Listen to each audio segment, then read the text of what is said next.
വയനാട് മേപ്പാടി പുത്തുമലയിൽ കാട്ടാനാക്രമണത്തിൽ സ്ത്രീ കൊല്ലപ്പെട്ടു. പ്രദേശവാസിയായ ജെസ്സിയാണ് മരിച്ചത്. രാവിലെ ഭർത്താവ് ഷാജിയോടൊപ്പം സ്കൂട്ടറിൽ സഞ്ചരിക്കവേ കാട്ടാന ആക്രമിക്കുകയായിരുന്നു. ഷാജിക്കും പരുക്കുണ്ട്. ഇന്ന് രാവിലെ 7:30 സംഭവം. ജയരാജ് ബത്തേരി ചേരുന്നുണ്ട് കൂടുതൽ വിവരങ്ങളുമായി. ജയരാജ്, ദാരുണമായൊരു സംഭവമാണ് ഉണ്ടായിരിക്കുന്നത്. എങ്ങനെയാണ് ഈ ആക്രമണം ഉണ്ടാകുന്നത്? എന്തൊക്കെയാണ് വിവരങ്ങൾ?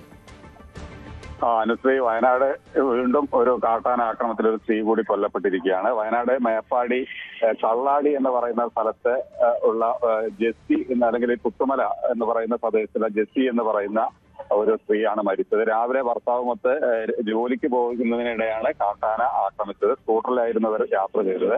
എന്തായാലും ഒരു ദാരുണമായ സംഭവമായി തന്നെയാണ് ഇതിനെ കാണുന്നത്. കാരണം കാട്ടാനയുടെ ഒരു ശല്യം ഈ ഭാഗത്തൊക്കെ ഉണ്ടെങ്കിലും അതിനുവേണ്ട നടപടികളൊന്നും അല്ലെങ്കിൽ വനംവകുപ്പിന്റെ ഭാഗത്ത് നിന്ന് എടുക്കുന്നില്ല എന്നൊക്കെ പറഞ്ഞ നാട്ടുകാർ പ്രതിഷേധവുമുണ്ട്.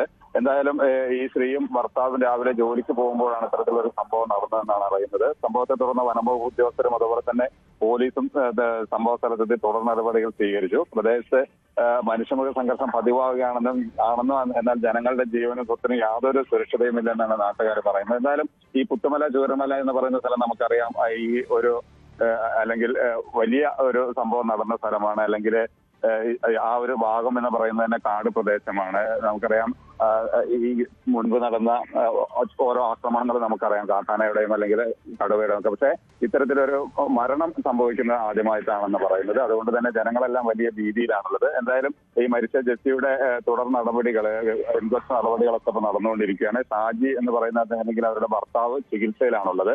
എന്തായാലും വേണ്ട നടപടികൾ എടുക്കണമെന്നുള്ള ഒരു ചെറിയ രീതിയിലുള്ള അല്ലെങ്കിൽ പ്രതിഷേധമൊക്കെ ജനങ്ങളിൽ നിന്നുണ്ടായിരുന്നു. അനുശ്രീ, ശരി. ജയരാജ് ബത്തേരിയാണ് കൂടുതൽ വിവരങ്ങൾ നൽകിയത്.